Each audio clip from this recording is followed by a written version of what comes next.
Good afternoon, everyone. My name is Aline McNall, and we'll be doing our Washington update for IEEE-USA.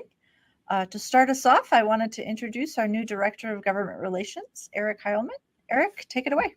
Thanks, Aline. Hey, everyone. I'm Eric Heilman, and I'm very excited to have recently joined IEEE-USA here in Washington, D.C. as the new Director of Government Relations.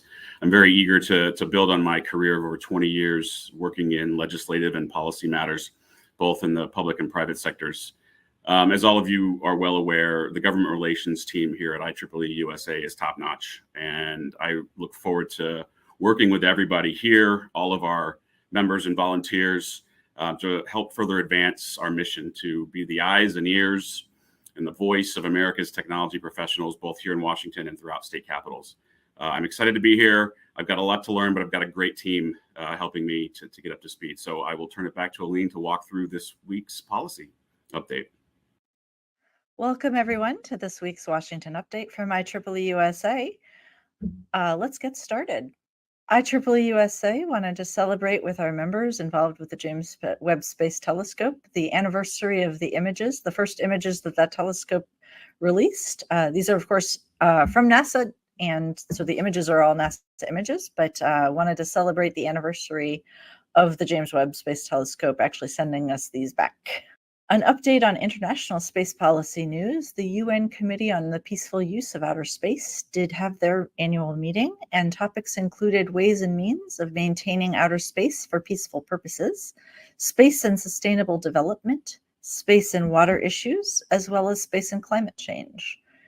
Some of the working groups included the legal aspects of space resources and activities, as well as the long-term sustainability of outer space activities. So these groups met and had some very productive discussions, and we look forward to hearing what comes next for the United Nations Committee on Outer Space.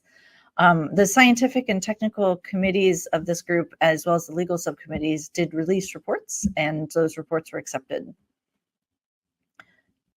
An update on NASA funding. Senate appropriators did address NASA in their Commerce, Justice, Science Appropriations Bill. For NASA, they included $25 billion, which is a $24 million increase above FY23 enacted. So that is last year's bill for those of you outside of Washington. The $7.74 billion for exploration was an increase of $267 million above last year's numbers. This portion of the NASA budget we were very pleased with because it does fully fund the Orion and SLS programs as well as exploration ground systems. The funds also make progress on the Artemis campaign, especially in the human landing systems budget. So we were very pleased with the exploration funding in this bill, and look forward to working with Congress to make sure that funding is maintained throughout the negotiations with the House and the Senate. The $1.54 billion for astrophysics was an increase of $34 million above FY23. And does fully support the James Webb Space Telescope. So we were again pleased with that funding.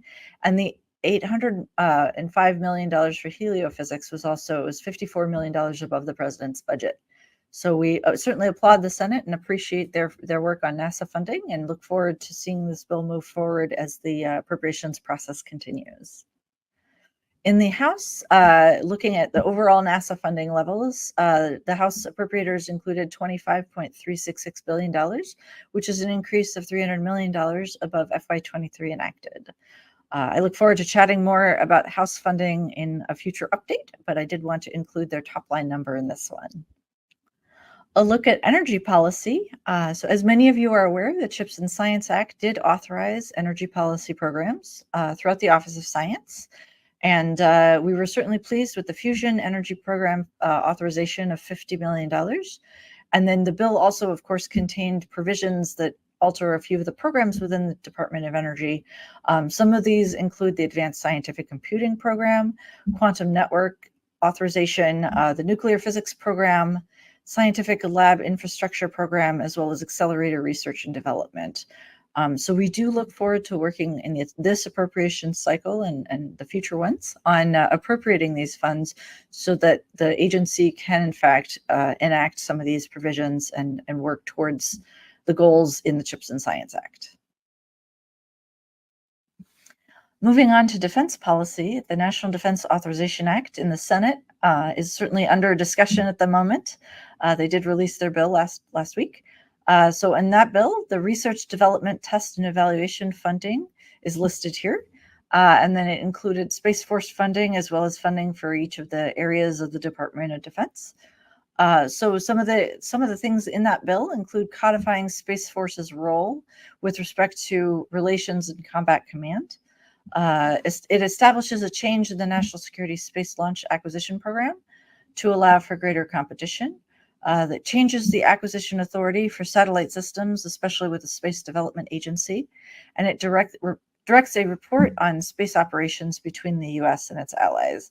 There are, of course, many provisions in the National Defense Authorization Act, and IEEE-USA is certainly combing through that bill as we speak, and I'm certainly happy to answer questions over email or in the next update. A little continuation about the Senate. So some of the other provisions include cybersecurity. So developing regional cybersecurity strategies to support each of the geographic combatant commands, sharing threat intelligence with the commercial satellite operators, and then also critical technology developments. Obviously, the Department of Defense has many critical technology needs. They've listed 14 areas of critical technology, and so the bill does advance those 14 goals for the Department of Defense research enterprise. A quick note about security partnerships. The NDAA has historically included a lot of information about different partnerships that the U.S. will have with our allies, and we'll talk a lot about international competitiveness, and this bill is no different. In a lot of these cases, though, these security partnerships do touch on issues related to STEM fields. So issues relating to energy security or satellites or space systems in general, and STEM competitiveness, whether it's infrastructure and building facilities in other countries, allowing for greater partnerships with the U.S. research enterprise, or just in general research exchanges. In a lot of cases, the way we discuss defense funding in Congress has a lot to do with just the funding level numbers. And so IEEE is looking at kind of some of these partnerships as a way to incorporate our defense funding discussions with the Hill, to incorporate some of these security partnerships in our defense discussions with the Hill, to really reiterate that we cannot have satellite partnerships without, say, funding for the NASA Science Mission Directorate. And we cannot have energy partnerships without funding the Office of Science.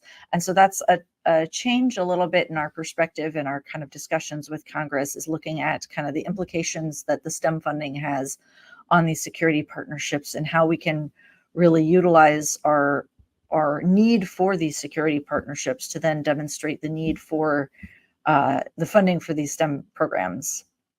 And that is throughout the federal government, not just within the Department of Defense. Turning now to NSF. The NSF funding in the House Appropriations Bill was at $9.63 billion. This is an increase of $1.725 billion. The funding for research and related activities at $7.9 billion was in fact an increase of $846 million above last year's numbers. For the major research equipment and facilities construction account, the House decided to appropriate $254 million, which is an increase of $66.8 million above last year's funding levels. NSF in the Senate was funded at $9.5 billion, whereas research and related activities was at $7.6 billion. Some really great issues in the Senate were including $200 million for research innovation engines. The implementation awards for this particular funding will be expected this fall. And that's a program that IEEE certainly championed in our CHIPS Act debates with Congress. And so we look forward to seeing that funding in the final package for the Commerce, Justice, Science, and Appropriations Bill.